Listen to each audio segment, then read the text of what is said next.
खरं तर मोठा प्रतिसाद तुम्हाला मिळतोय. कोणतं विजन घेऊन तुम्ही नागरिकांसमोर जाताय, कोणते मुद्दे तुम्ही नागरिकांसमोर मांडताय?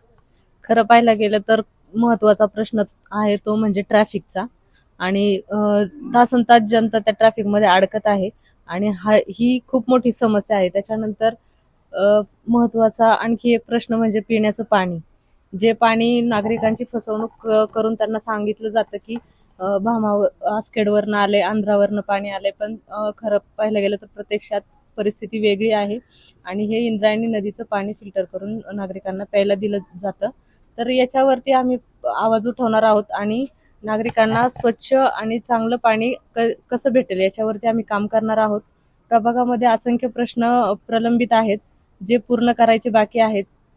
इथून पाठीमागे ते करण्याचा प्रयत्न काही नगरसेवकांनी केला, पण काहींनी ते जाणीवपूर्वक अडवलं. त्या होऊन दिलेल्या नाहीयेत त्या गोष्टी. आम्हीही खूप म्हणजे आता आम्हालाही तुम्ही पाहताय तुमच्या सोशल मीडियाच्या माध्यमातून जनतेच्या पुढे आम्ही अनेक गोष्टी आणलेल्या आहेत.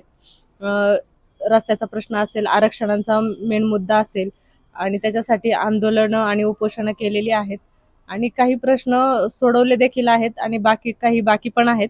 तर येणाऱ्या काळामध्ये जनता आम्हाला नक्कीच त्यांच्यासाठी काम करण्याची संधी देईल आणि येणाऱ्या काळामध्ये आम्ही नक्कीच पुढचे जे प्रश्न आहेत ते नागरिकांचे पूर्ण करून त्यांची सेवा करणार आहोत. परवाचा जो प्रकार काय घडला होता त्याच्यावर काय तुमचं म्हणणं आहे? कारण आपण पाहतोय त्या ठिकाणी मतदार सुद्धा, जे नागरिक आहेत ते सुद्धा तुमच्यासाठी रात्री 11 वाजेपर्यंत त्या क्षेत्रीय कार्यालयात होते, मात्र काही त्याच्यावर तोडगा निघालेला नाहीये.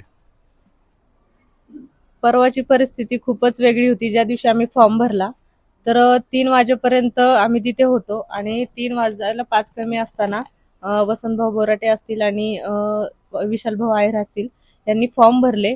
पण त्याच्यानंतर ते संध्याकाळी चेंज करण्यात आले आणि जाणीवपूर्वक समोरच्या म्हणजे आता जे समोरचे 2 उमेदवार आहेत त्यांना वेगवेगळ्या गटात विरुद्ध गटात लढवण्यात आलं आणि आता त्यांना जाणीवपूर्वक म्हणजे त्यांना त्रास दिलेला आहे तो आम्हाला नाही येत. आमचा पॅनल तर चांगला आहे, काम करणारा आहे, त्याच्यामुळे आम्हाला कुठलीही भीती नाहीये. म्हणजे नागरिक आमच्या सोबत आहेत, त्याच्यामुळे आमचा पॅनल तर विजयी होणारच आहे. पण हे जाणीवपूर्वक सगळ्या गोष्टी घडून आणल्या जातात आणि नागरिकांनी हाच विचार केला पाहिजे की प्रामाणिकपणे काम करणारं कोण आहे आणि बाकी दुसरे तर सगळ्यांचा अनुभव जनता घेतच आहे.